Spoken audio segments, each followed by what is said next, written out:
Notre problème en France, c'est d'éviter la guerre civile entre Français de souche, comme on les appelle, et Français récents de confession musulmane. Soyons habiles pour éviter les pièges. Or les pièges, évidemment, ils sont très faciles. Se dire, oui, Soral, il a dit ça, l'autre, machin, il veut t'imposer la charia, machin, etc.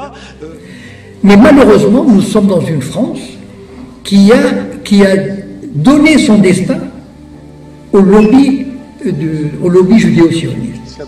Et beaucoup de gens ne savent pas qui je suis. Il y a des gens qui ne retiennent que le fait que pendant un an, j'étais proche du Front National. Et je pose la question et je la pose.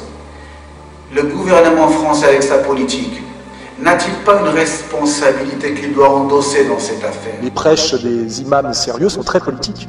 Et ce qui fait que moi j'ai déserté l'église, c'est qu'il n'y a pas aucun contenu politique dans la liturgie catholique actuelle. Elle est entièrement desséchée, elle est entièrement hors réalité contemporaine. Je me dis finalement, les musulmans sont sur le territoire français pour un rôle positif, c'est d'aider les Français qui ont une religion fatiguée et une religion qui elle-même a été détournée par Vatican II, à redécouvrir le vrai combat qui est de lutter contre le mal. Moi personnellement, je compte sur cette communauté pour contrebalancer le pouvoir des judéo-sionistes. La liberté, elle est pour l'un, mais pas pour l'autre. C'est ce qu'on appelle de la politique qui est pratiquée d'une manière géométriquement variable. Et c'est ça qui est agaçant. Mais... Le pouvoir judéo-sioniste les met dans un étau, c'est-à-dire leur trace des lignes rouges. Il y a des musulmans qui ont lancé le Parti des musulmans de France.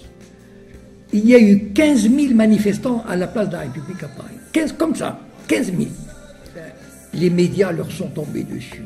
Enfin, je veux dire, et ça a été la fin.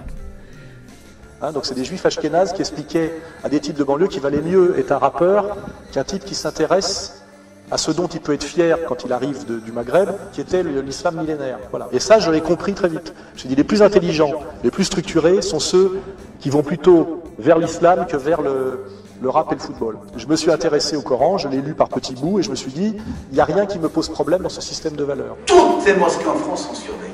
Tous les prêches sont surveillés. C'est de la gesticulation pour qu'on dise, Sarkozy l'interdit pour dire celui-là, c'est le protecteur, c'est le rassembleur qui est en train de sauver la France de quoi dans ces politiciens qui sont en train aujourd'hui d'entretenir la haine entre les différents citoyens, entre les différentes communautés.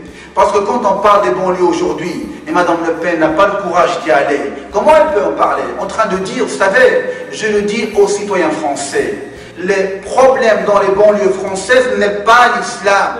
De culture traditionnelle et de culture catholique, même s'il ne pratique plus, mais qui a la morale catholique en lui, celui qui est le plus proche de lui, ce n'est même pas le protestant de type américain, et ce n'est évidemment pas le juif talmudo-sioniste, c'est le musulman. Le gouvernement a totalement échoué sa politique sociale avec ces jeunes dans les banlieues françaises aujourd'hui, et qu'ils veulent cacher leur échec en allant surfer sur un autre terrain. Mais ne soyez pas naïfs.